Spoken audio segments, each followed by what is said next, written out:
नमस्कार। देश की राजधानी दिल्ली के जंतर मंतर से इस वक्त की सबसे बड़ी और सुलगती खबर सामने आ रही है। नीट पेपर लीक और शिक्षा व्यवस्था के नाम पर देश के भविष्य के साथ हो रहे खिलवाड़ के खिलाफ आज पूरा देश सड़क पर उतर चुका है। लेकिन सवाल ये है कि क्या इस देश में अपने हक की मांग करना गुनाह हो गया है? क्या तानाशाही के दम पर छात्रों की आवाज को हमेशा के लिए दबा दिया जाएगा? इस महासंग्राम की शुरुआत होती है देश की शिक्षा व्यवस्था में दीमक की तरह लगे नीट पेपर लीक कांड से। मई 2026 में जब भविष्य के डॉक्टरों के सपनों का सौदा हुआ तो ऑनलाइन सुलग रही ये चिंगारी देखते ही देखते देशव्यापी आंदोलन बन गई। ककरोच जनता पार्टी के बैनर तले युवाओं ने इस सड़ चुकी व्यवस्था के खिलाफ बिगुल फूंक दिया। शिक्षा माफियाओं के संरक्षण और सरकार की चुप्पी के खिलाफ देश का युवा अब आर पार के मूड में आ चुका है। देश के जाने माने शिक्षा सुधारक और पर्यावरणविद सोनम वांगचुक जब शिक्षा प्रणाली में सुधार और छात्रों के अधिकारों की मांग को लेकर जंतर मंतर पर अनिश्चितकालीन भूख हड़ताल पर बैठे तो भाजपा सरकार के पैरों तले जमीन खिसक गई।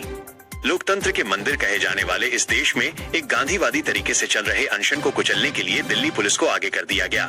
सोनम वांगचुक को जबरन हिरासत में लिया गया। यहीं से इस आंदोलन ने एक भयंकर जन आक्रोश का रूप ले लिया।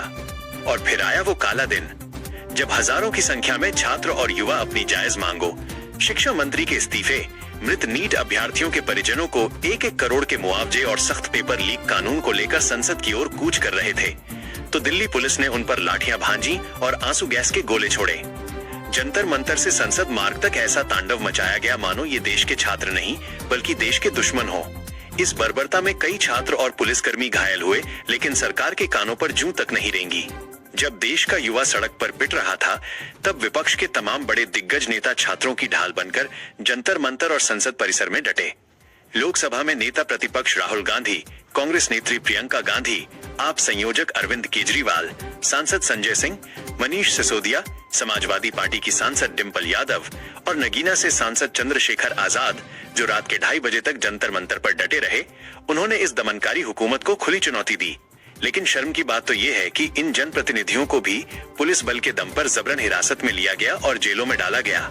संसद के भीतर विपक्षी सांसदों ने इस तानाशाही का पुरजोर विरोध किया, लेकिन अंधी बहरी सरकार सुनने को तैयार ही नहीं है। इस आंदोलन की सबसे खूबसूरत और सरकार को आईना दिखाने वाली तस्वीर ये रही कि जब दिल्ली पुलिस ने खाने पीने के रास्ते बंद करने की साजिश रची तो देश की आम जनता ने ऑनलाइन फूड डिलीवरी ऐप्स के जरिए देश के कोने कोने से जंतर मंतर पर बैठे युवाओं तक पिज्जा, बर्गर और भोजन पहुंचाकर बता दिया कि पूरा देश इन छात्रों के साथ खड़ा है। आज इस पूरी घटना ने भाजपा सरकार के उस खोखले दावे की पोल खोल दी है जो बेटी बचाओ बेटी पढ़ाओ का नारा देते हैं। लेकिन जब देश का युवा अपने भविष्य के लिए सड़क पर उतरता है तो उसे लाठियां और जेल दी जाती है। क्या यही है आपका नया भारत, जहां छात्रों के सपनों का कत्ल किया जाता है और सवाल पूछने पर लोकतंत्र का गला घोंट दिया जाता है?